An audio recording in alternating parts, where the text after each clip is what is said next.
Good morning. It is the 12th of May. We are Signal Centre talking bull. I am Joe Neighbour, joined by Jamie PW and Steve OH. How you doing, gents? Yeah, very good, thank you. All Yeah, good not Good. here. too bad, thanks, Joe. All good. Could be worse, couldn't it? Definitely Come on Could to be that in a minute, I worse. think. Right, okay, let's get stuck into the latest headlines. There's plenty to go through on the charts today as well, so we'll do our best to cover as many markets as possible, as always. In terms of the latest headlines, US inflation numbers out yesterday, that came in at 8.3, which was above the expectations of 8.1. So obviously there were some debates prior to yesterday about inflation reaching a peak in the US, but that clearly doesn't appear to be the case, with the number coming in higher than expectations. The data triggered further debate within markets, and we saw a fair amount of choppiness in the price action as well. Bond yields did actually move lower. They dipped to 2.9% yesterday, or overnight today, actually. And in terms of the ECB, they are, sorry, I haven't got the headlines up on the screen. ECB are looking at a July rate hike. In comments yesterday from President Lagarde, she stated that asset purchases should be completed early in the third quarter, and that the first rate hike would take place sometime after that. So this could be in the period of a couple of weeks. She added that it looks increasingly unlikely that the disinflationary dynamics of the past decade will return.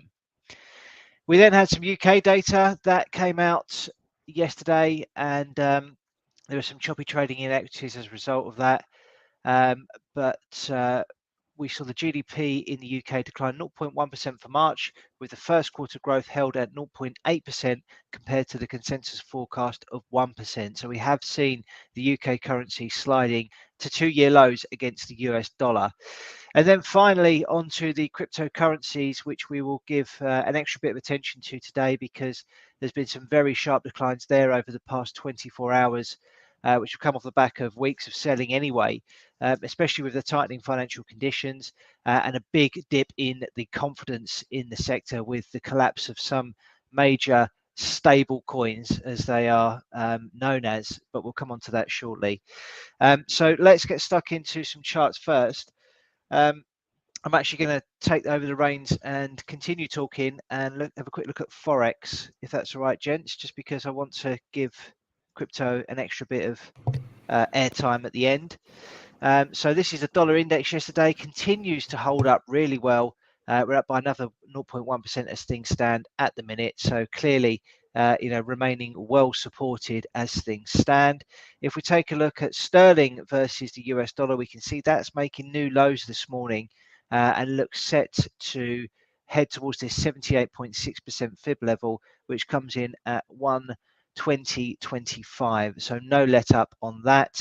If we take a quick look at euro, US dollar, that is holding support at the moment. Euro actually finding some support overall against other currencies, but this key level at 104.70 is the level to watch. If that breaks, then I think we're headed down to this next level of support at 103.39.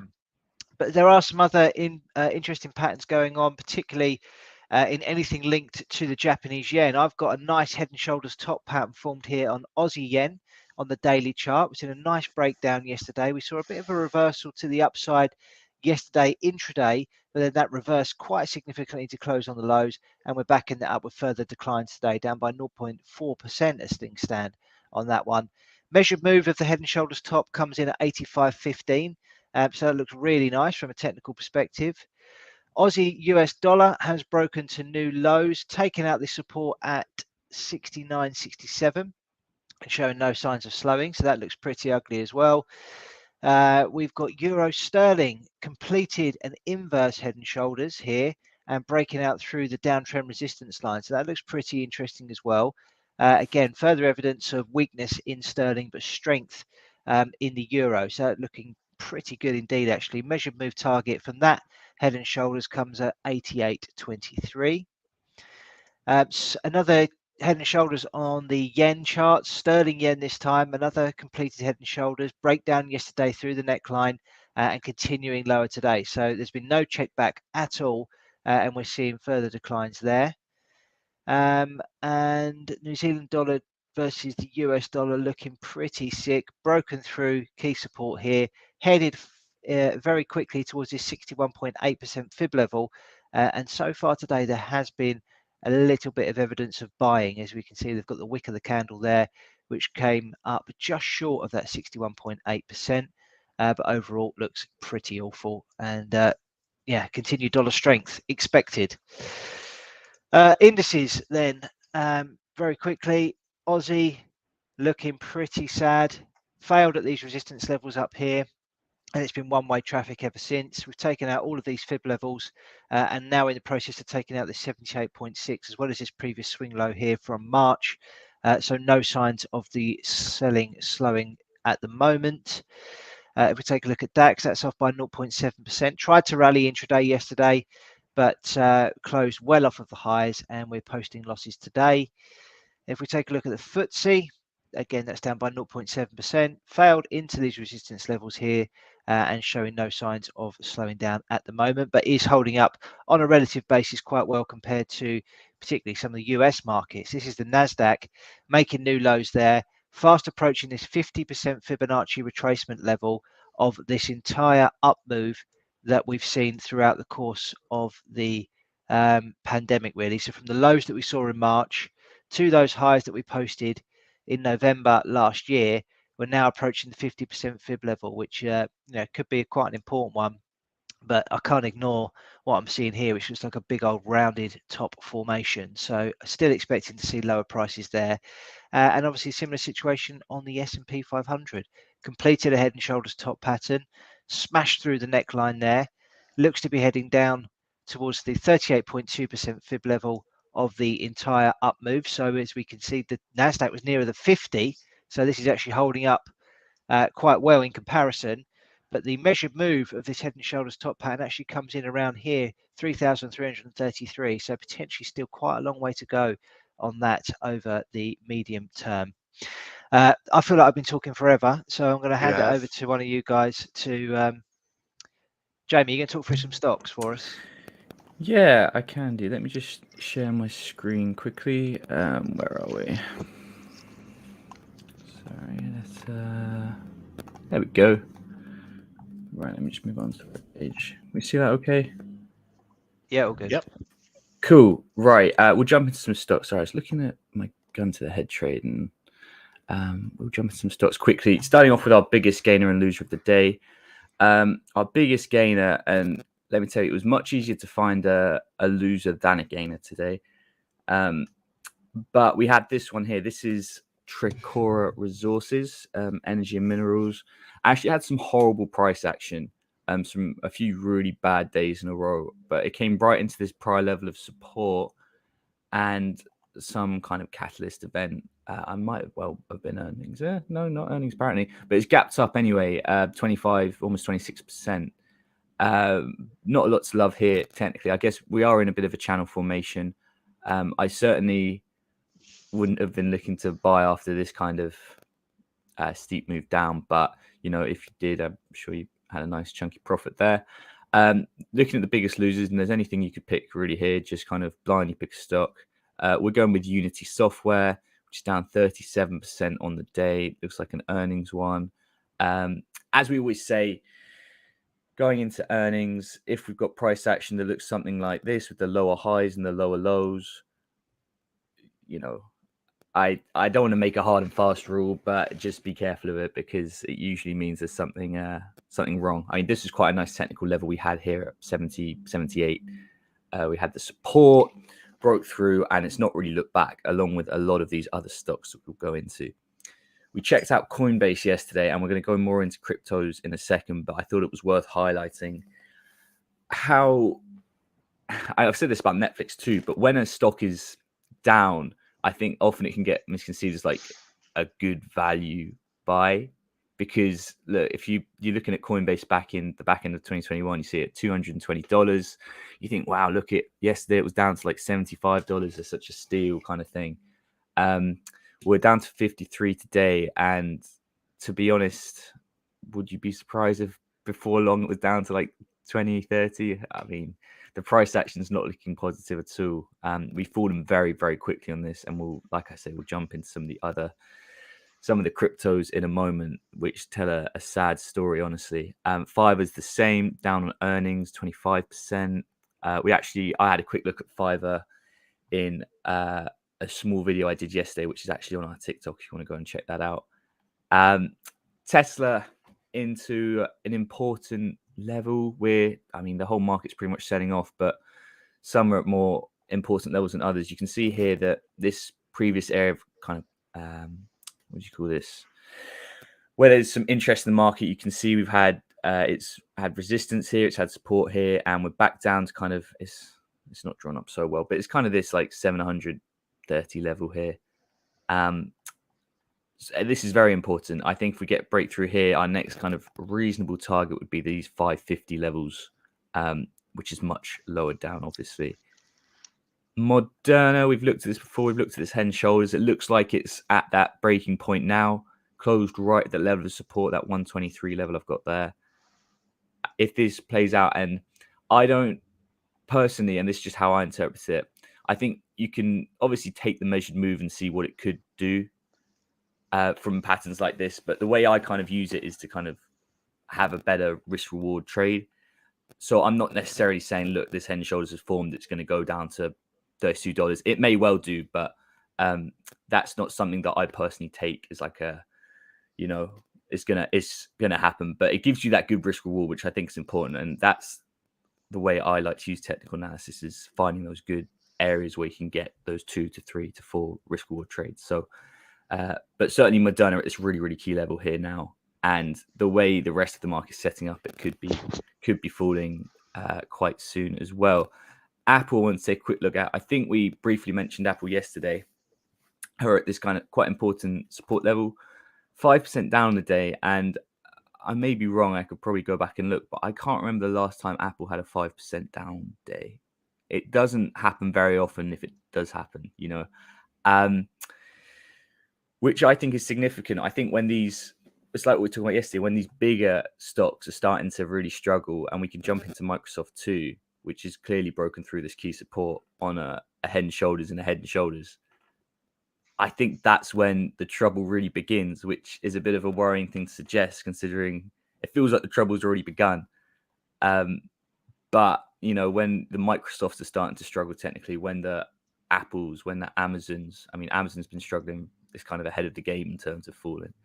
But then it's like, what's propping up the market now? What's propping up the indices? And it wouldn't surprise me if we had some kind of bounce, just because it's, I think statistically it's likely you don't want to, and we looked at the indices, but when you get so far away from the moving averages, you do get those bounces. But I don't think there'll be anything significant behind it for a while. It will just be a bit of a ripper of a bounce. I don't know if a rip is the right word.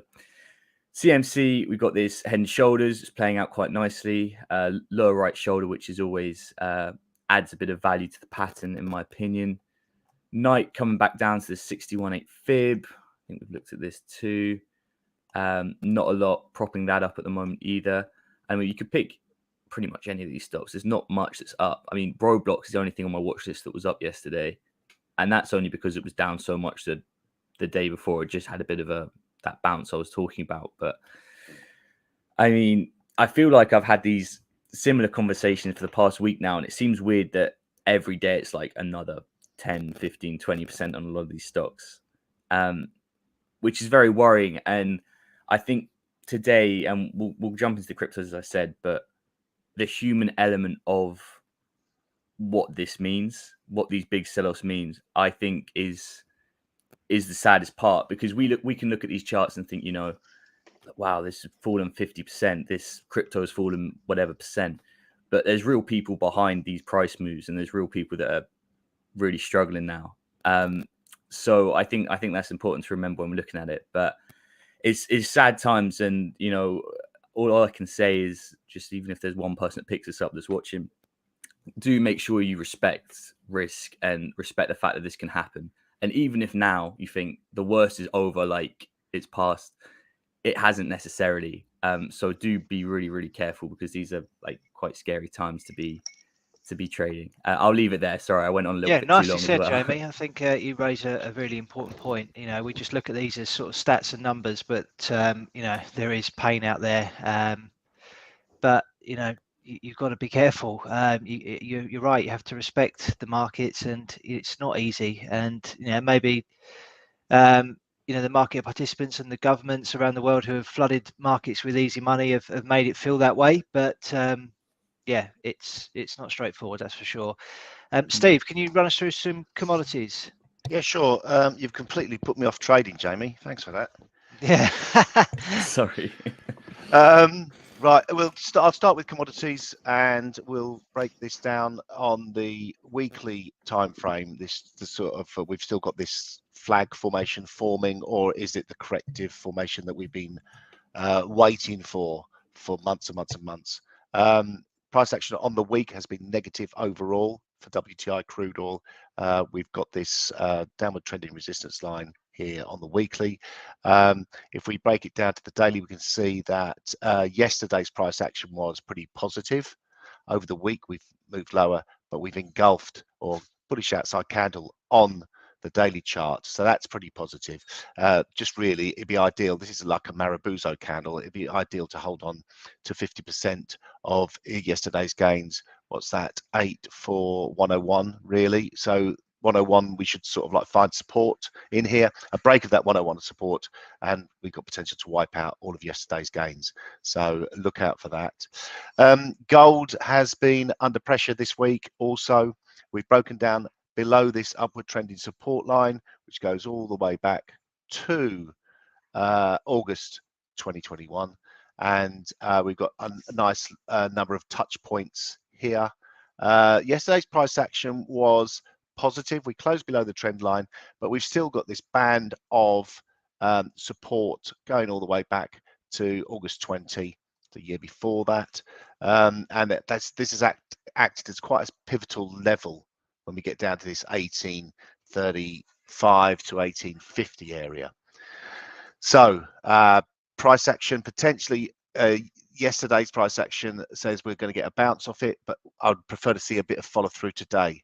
And as I say, if we do manage to get a close below this 1835 level, then further downside should quickly follow. Really more of a dollar story than anything else. Maybe a safe haven story, because we need some sort of safe haven story because of what's going on in the crypto world.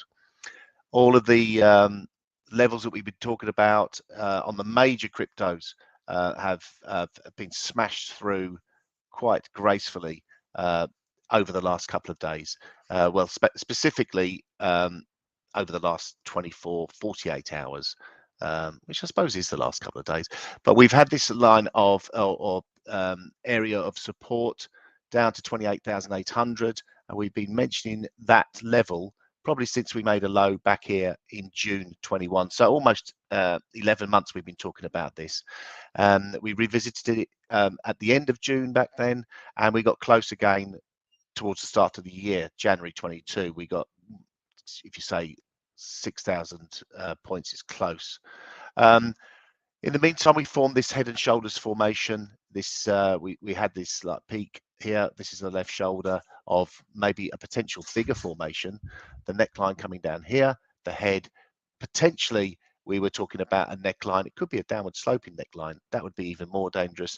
Then maybe we'll get a relief rally to the right shoulder, but I'm not really counting on that. I'm really looking at this area in between where we've got, looks a little bit busy on that chart. Let's get to a 4-hour chart, which maybe gives it a little bit more, makes it a little bit more clearer. It doesn't really, so don't worry about it.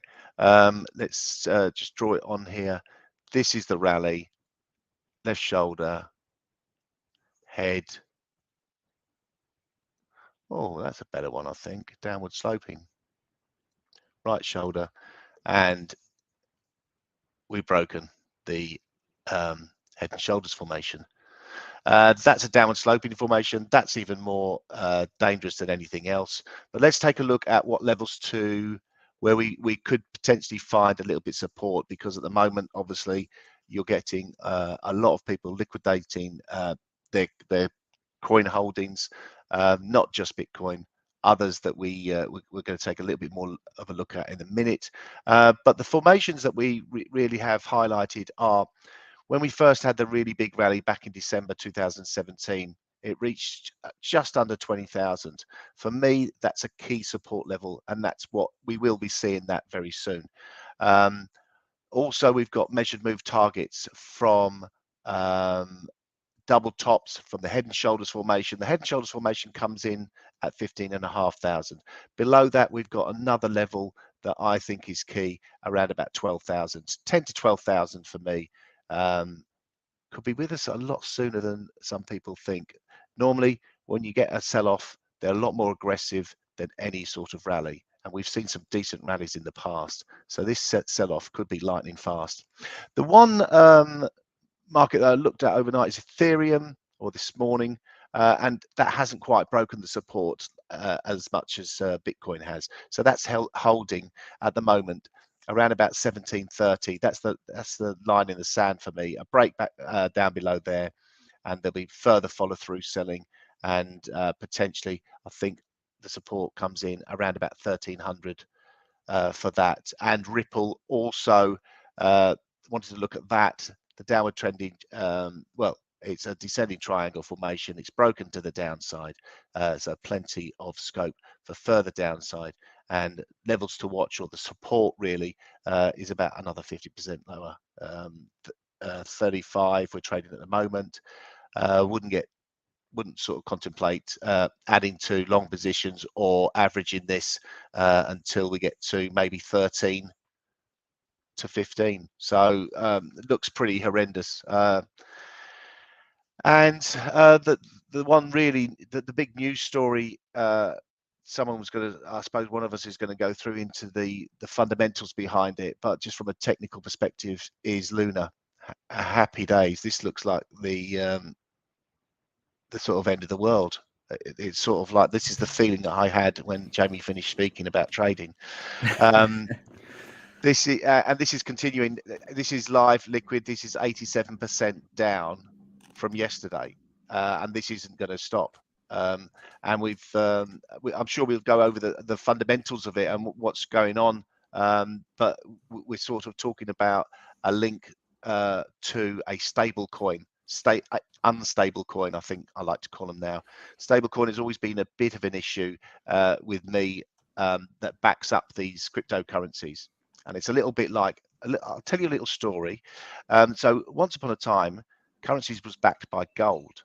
Now, that didn't work for a lot of large economies who will remain nameless around the globe.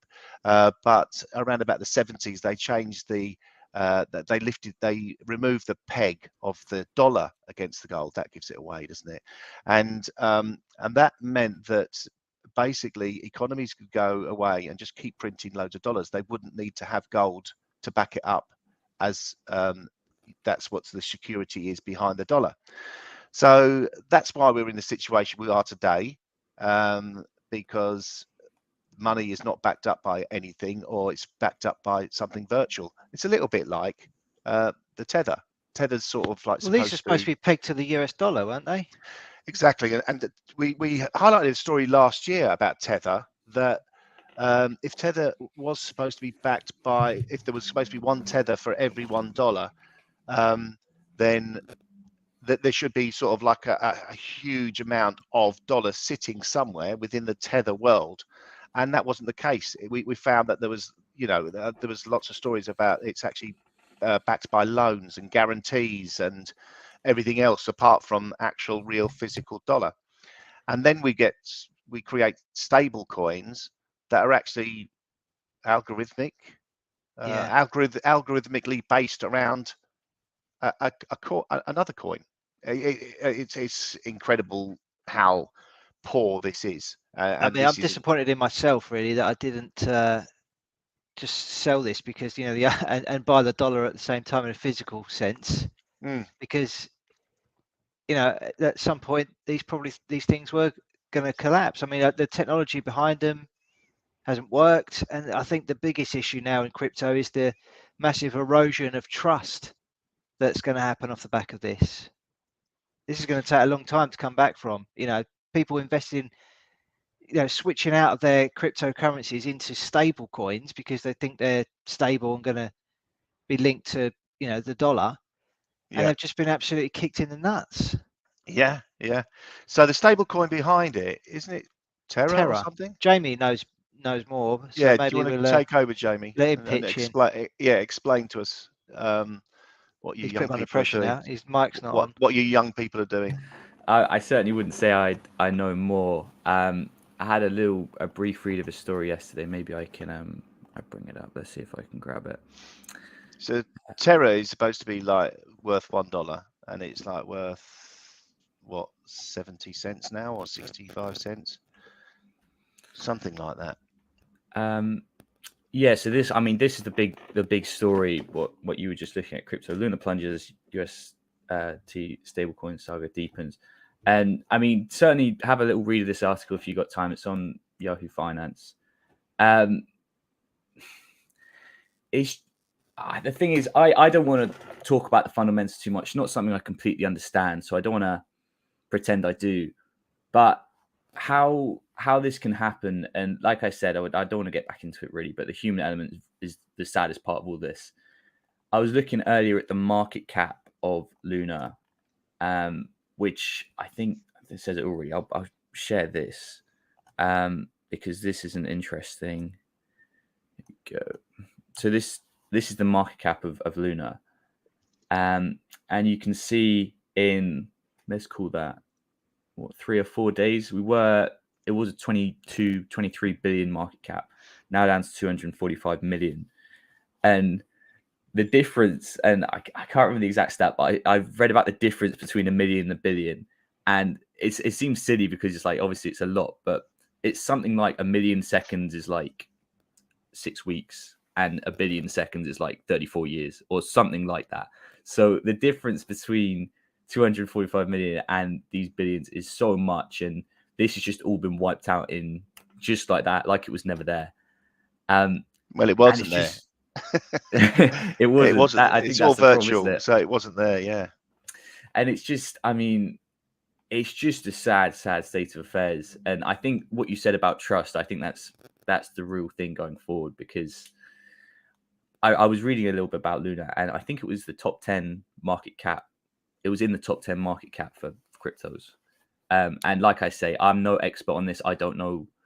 There's probably people watching that know more about the fundamentals than me. But the fact that like a coin that's meant to be one of the stable ones can just be kind of wiped off the face of the planet. I think that hits a lot of people hard, not just the people that invested in it, but the people that follow and invest in crypto as a whole, because it's like, wow, if this can happen here, like you see what's happening in your Bitcoins and your Ethereum. This is the chart of Terra against the US dollar. And you can see sort of like whenever it's formed, March. So it's only been going a little while then. I think sort of like there's some huge investors are involved in this, and what it is the repercussions of what happens based on this. So here it is, Terra USD against the dollar, pegged against the dollar for like 6 weeks. Well, that's how long we've had this information for on this chart. It could have been going longer. And then all of a sudden, there's a few issues and it just collapses. And that's worth a third of what it was told. We were told it was worth. So obviously, it's 18 billion worth of Luna, is it? An 18 billion type of sort of like collateral has been sort of like basically almost wiped out, and there's funds involved in this as well. So funds will be sort of like licking their wounds, thinking that this never could have happened. How could this ever happen? It's supposed to be worth $1. It's now worth 30 cents. And it's not just a share, it's a peg. So this could be the start, and the ramifications could be quite immense. And this is going to hit. This is what's hitting the major cryptocurrencies, and this is the fallout that we've. There's always a catalyst to these things. If you go back to like the .com boom, there was a catalyst for that. If you go back to 2008, there was a Morgan Stanley or Lehman Brothers. There's a Lehman Brothers getting wiped out, and that, you know, no one ever expected a bank to fail, and it did, and no one expected a stable coin to fail, and it has, and it won't be the first. It is the first. It won't be the last. It probably wasn't the first. There's probably others, but we didn't just know about it. So yeah, that's end of cryptocurrency. We'll never talk about it again. We promise. Okay, let's move on then to our little trading game that we do on a daily basis, which we call the gun to the head challenge. So effectively, we have to make a call live on the video where we believe we could get some value on the trading day. We each have to pick a trade idea with a stop and a target, and the risk reward must always be better than 2 to 1. All the ideas are placed to market. The ideas will expire at 9 p.m. UK time, or when the stop or the target is hit. And we keep the spreadsheet to track performance. Yesterday wasn't a good one for Steve and I. We looked at dollar yen and Bitcoin. I think there was quite a lot of choppy price action. Steve, you were well on your way to actually hitting target with Bitcoin yesterday, but obviously Yeah, I things know. changed quite quickly. I started counting my chickens, Joe. It was a bit annoying. I did something similar, and then around the inflation number in the US, I got absolutely skinned on the dollar yen trade. So that happens.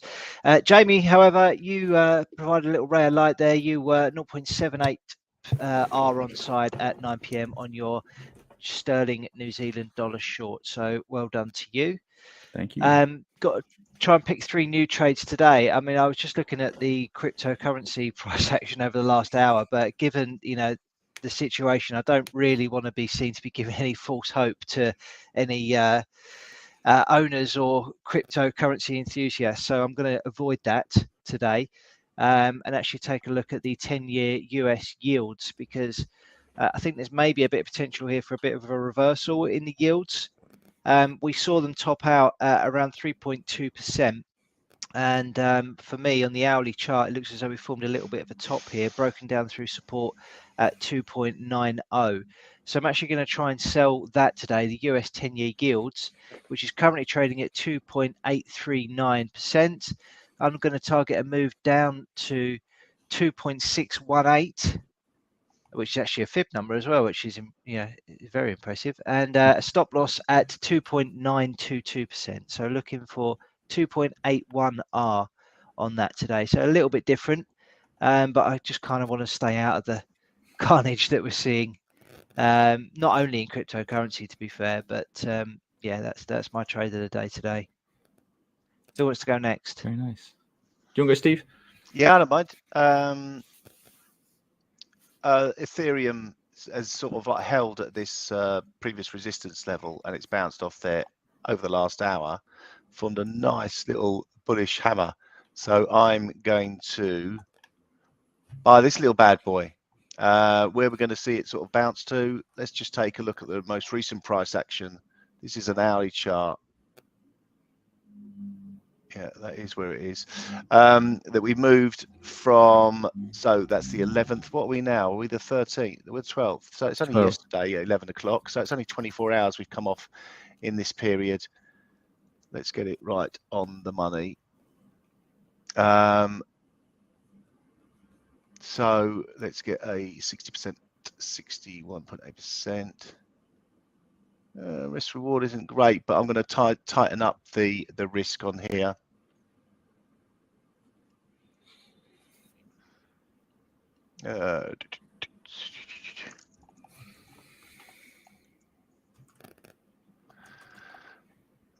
That's a bit too tight, Stevie boy, even for you. Scandalous, that is. And there we go. We've got a nice 5 to 1 risk reward on Ethereum. Buying Ethereum here at 1847, targeting a move to 2,147 and a stop at 1787. Very tight risk reward, obviously, very volatile contracts, and but just a real sort of scalpers type approach to it. 5 to 1 risk reward on Ethereum. Jamie, over to you. Thank you. I'm going to jump into Euro US dollar, we've had this extended downtrend for quite a while now, and I'm looking for it to continue. Drilling down to an hourly chart, you can see we've had this nice kind of period of consolidation, and we're just seeming to break out from the support which we did have. It's starting to run away. We're going to have to bring this down a bit, which doesn't make my risk reward so good. We'll keep the stop just above this high. Unfortunately, I'm going to have to give a bit back on the risk reward, but you know, that's part of it. So we will sell this at current price, which is 104.57. Or is that my current price? 104.56. Sorry, 104.56. We will take profit at 103.48, and our stop will be at 105.06, and that gives us a 2.16 risk reward. So looking to get short on Euro US dollar today. Okay, nicely done, Jamie. So all of these ideas are going to be posted to our TradingView profile. So if anybody wants to check those out, please feel free to go and do that. There'll be full reasonings why, as well as links to previous trades that we have posted. So in terms of data today, we have the US jobless claims number at 1:30 UK time, as well as the US producer prices index at the same time. Then events to look forward to next week. We've got the US retail sales, UK consumer prices. So the latest reading on inflation there, and jobs numbers from Australia. So yeah, I think that concludes our video today. Again, a bit of a longer one. This has been quite a fair amount to talk about. I hope everybody's doing well, and yeah, be safe out there. Cheers all. Anything to add, guys, or are we all done? No, good, thanks. Just be careful. Yeah, just be careful. Right, we'll see you tomorrow. Thanks.